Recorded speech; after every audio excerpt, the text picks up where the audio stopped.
Well, we've been planning to work with the Riot Ensemble for some time, and we were really excited about the prospect of holding some workshops for ensemble and electronics over the course of 2020. I want to write a new piece, especially for the Riot Ensemble. I'm really interested in, well, first of all, sort of collaborate, like some proper collaboration, and really trying to sort of make work with other people rather than just me kind of writing something and someone playing it.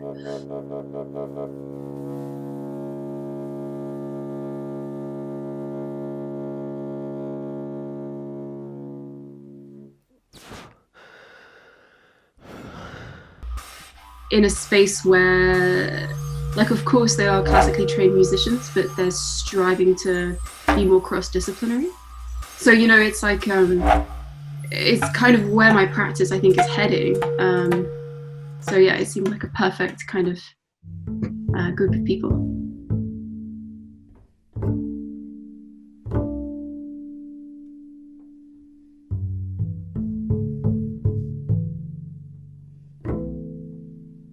Sort of twofold. One, primarily as an artist and creator, wanting to work with a group of instruments that I've never really worked with before, and that it was all for really quite low instruments, but also for the professional aspects of development of looking deeper into funding, how to get funding, how to basically be a functioning composer rather than an artistic composer, in the sense of actually making it a job.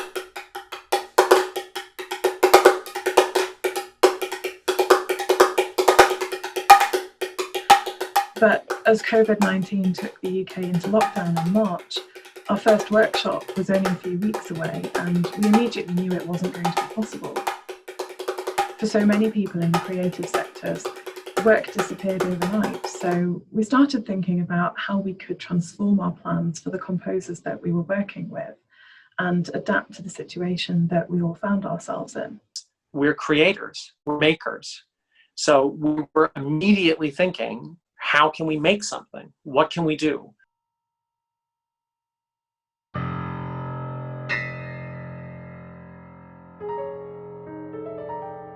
At the same time, the Riot Ensemble was working on launching a series of solo commissions in partnership with Zeitgeist. And we were thrilled that Riot were able to commission all 6 of the composers that we'd planned to work with to be part of this project and write new solo works for some of the musicians in the ensemble. It just is different to what I would have written, like, I don't know, before lockdown or something, because I don't know, it's just something different that is it's a personal piece. Because my piece is called Unknown, which I was written like in April and May, and unknown is something that you don't know what's going to happen, and it's like the fear of uncertainty. But then I actually find it quite exciting at the same time, because you don't know what's going to happen.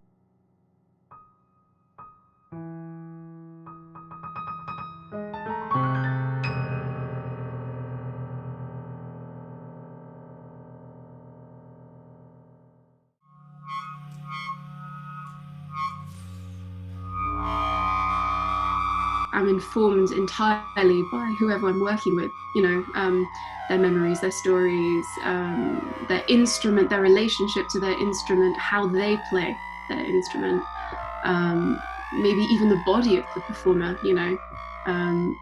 So without that, this project would never have gone in this direction, and it feels much richer. It's made me realize that this is the only way that I really want to work moving forward. What surprised me is sort of how easy I'd say it is to collaborate through technology, because so much of it was that thought of, okay, how am I going to be able to say, okay, can you hit this like that? Because if you're in the room, you can just do it, and it's sort of that immediate sense of reaction. But by having to do it over technology, you've got a slight time lag. You're not fully in the space to figure out how it works, but you then change the way that you work, and it almost, because of the technology, you get more time to think about things, and you sort of got a greater opportunity to reflect on what it is that you're thinking about. Lockdown kind of made me interested in certain things. I became very interested in what it meant to be creative and what it meant to be something in this situation. It's not just not being able to sort of be with other people in the rooms and share ideas and stuff, but it's also about just time management. I've got, I'm full-time childcare now, which is absolutely a joy. You've got an hour, 2 hours tops in the morning before she wakes up or before breakfast. And I've got, maybe a bit of extra time somewhere else. It's taught me to trust my own ideas a bit more and trust the first ideas and trust that I can create something. We're not fearful, actually. We're really not. We know that there are big challenges in this day and age, and we know that there are big challenges ahead for our art form, for our world, for our communities. And we're living through an extraordinary time. But okay, we're musicians, so that's what we're going to do. We're going to make art about what it is to be alive in this moment. Well, a real highlight for me has been keeping this current of creativity running throughout such an extraordinary and really uncertain time. We found new ways of working, collaborating, and overcome personal and professional challenges. But I think most of all, it's been about supporting composers and musicians, creating new music, and sharing that music with others, even when we're apart.